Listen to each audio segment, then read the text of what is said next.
लेकर resolution pass किया है केंद्र सरकार के खिलाफ। मेरी समझ के परे है। आपके सदस्य उस समिति में मौजूद हैं, जेपीसी में मौजूद हैं। जितनी बातें आपको रखनी थी मौका सबको दिया गया। उसके बाद भी इस तरीके का माहौल बनाना, मतलब सोची समझी रणनीति के तहत विपक्ष के कई सांसद, कई नेता, कई दल ऐसे हैं जो ये माहौल बनाना चाह रहे हैं कि ये वक्फ संशोधन बिल जो है ये मुसलमानों के खिलाफ है।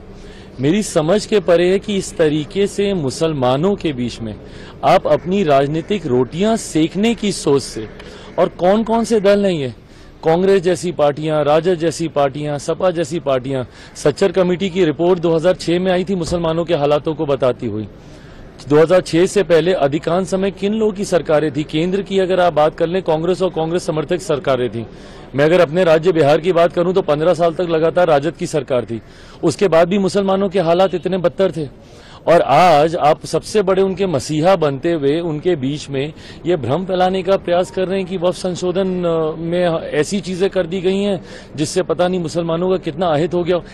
इस सरकार की सोच है कि एक गरीब मुसलमान को भी, मुसलमानों में भी ऐसे वर्ग से आने वाले लोग जो अभी भी मुख्य धारा के साथ नहीं जुड़े हुए, सबको बराबरी का हक मिले। जितने संशोधन है उस सोच के साथ किए जा रहे हैं। और बिना मतलब अभी तक पार्लियामेंट में ये आया नहीं, इसके ऊपर चर्चा नहीं।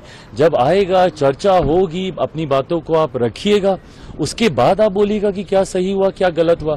इन एंटीसिपेशन पहले से ही ये सारी बातें कर कर समाज के बीच में गलत संदेश देना, उनको भ्रमित करना, ये कतई उचित नहीं है। एक सवाल इसी संदर्भ में है कि कल पटना में इसी को लेकर all India Muslim personal law board के और तमाम लोगों ने वहां प्रोटेस्ट किया, और इस प्रोटेस्ट में तमाम राजद के नेता शामिल हुए, प्रशांत किशोर शामिल होते हैं, और पटना सेंटर बनता है। क्योंकि क्या पटना में चुनाव होने वाले हैं, बिहार में चुनाव? बिल्कुल, ये सारी चीजें राजनीतिक दृष्टि से की जा रही हैं। बिहार में चुनाव है, इसीलिए आज सबको मुसलमानों की वहां पे याद आ रही है। मैं तो पूछना चाहता हूं, मैंने तो कहा है कि भैया बताएं ना, सच्चर कमेटी की रिपोर्ट में क्यों ये बातें कही गई? बताएं, राजा जवाब देना कि भाई 15 साल तक लगातार आप सत्ता में थे ना, आपका तो समीकरण भी है भाई। आप तो एमवाई को एकदम सीना ठोक के आप बोलते हैं, तो उस एमवाई समीकरण में क्यों एम की हालत ऐसी रह गई? फॉर दैट मैटर वाई की भी हालत आपने कोई सुधारी नहीं है वहां पे, बट आपके एम की हालत इतनी खतर, इतनी बदतर क्यों हो गई? इसका जवाब इन लोगों के पास है नहीं। बट आज क्योंकि चुनाव आ रहे हैं, सब वहां पर जा रहे हैं हितैषी बनने के लिए। और ताज्जुब तो मुझे कई ऐसे मुस्लिम धार्मिक संगठनों से भी है कि भाई आप मुझ पे तो सवाल उठा देते हैं, आप एक ऐसे बेटे पे सवाल उठा रहे हैं जिसके पिता ने अपनी पार्टी को समाप्त कर दिया 2005 में मुस्लिम मुख्यमंत्री बनाने की बात कर।